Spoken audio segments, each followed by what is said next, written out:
Mummy આ તો માધવ છે.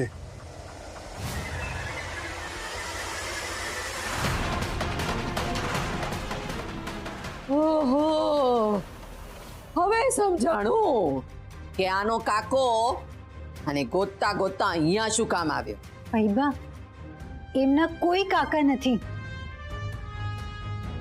ગુરુ, આ જો તારી ભાણી હોસ્પિટલમાં સારવાર કરવા માટે મોકલાવી હતી, ત્યાંથી પણ ભાગી ગઈ અને હવે અહીંયા આવીને નવા ગાંડા કાઢે છે.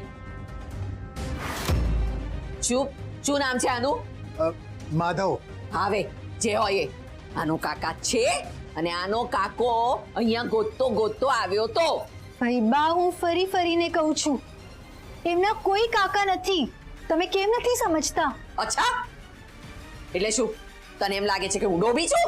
ના ફૈબા, હું એમ કહેવા માંગુ છું કે તમે સમજતા નથી, તમે સાંભળતા નથી. ફૈબા, ફૈબા, આ માધવ નથી, આ કેશવ છે.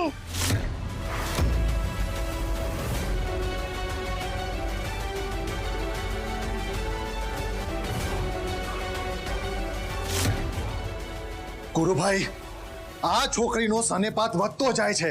હવે તમે આનું કંઈક કરો. સંસ્કૃતિ અત્યાર સુધી તું કહેતી હતી કે કેશવ જીવે છે અને હવે તું નવો કેશવ પણ લઈ આવી. એક્ઝેક્ટલી. ગુરુ, તું હમણાં ને હમણાં હોસ્પિટલમાં ફોન કર અને બોલાવો એ લોકોને. ના ફૈબા, મેડમ ગાંડા નથી. હા, એ ગાંડા નથી, અમે બધાય ગાંડા છીએ જે હજી એની વાતો સાંભળીએ છીએ. ગુરુ, હું તને કહું છું, અને હમણાં ને હમણાં શોર્ટ દેવડાવ, નહીં તો આખા ગામમાં જઈને આપણી આબરૂના ધજાગરા ઉડાડશે. ના ગુરુ મામા, એવું જરાય પણ નહીં કરતા તમે. એ તું કોણ ગુરુને મામા કહેનારો? કેશવ.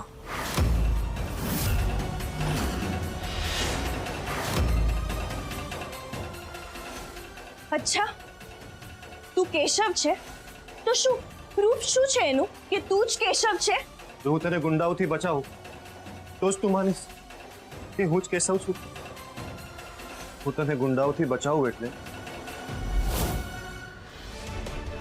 કે ગુંડાઓ મને કાયમ માટે દુશ્મન માને ને પછી છેક મારા ઘર સુધી મને મારવા માટે આવે તો જ તું માનીશ કે કેશવ હું જ છું. માયા, આટલું વિચારવાનું ના હોય.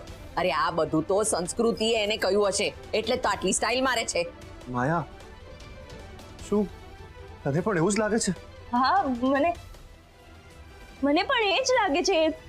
તું મમ્મી, આ કેશવ કઈ રીતે હોઈ શકે? મંગળ, તો પછી યાદ કર પાર્ટીનો એ ટાઈમ જ્યારે તારી ઉપર ડ્રિંકની અસર થઈ એટલે તું મારી પર ઢળી પડી હતી.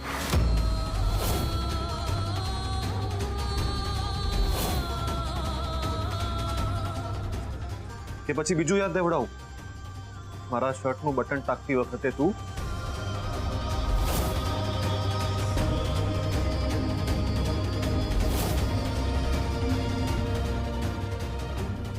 આ પણ એવી જ વાત લાગે છે જે સંસ્કૃતિએ તને કીધી હોય.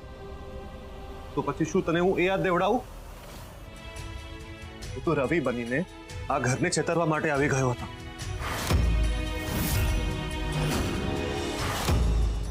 નકલી મા બાપ લઈને મેડમ સાથે સગાઈ સુધી પહોંચી ગયો હતો ને? અને એક વાત યાદ રાખજે કેશવ, કે કળિયુગના રાવણ ક્યારેય હારતા નથી.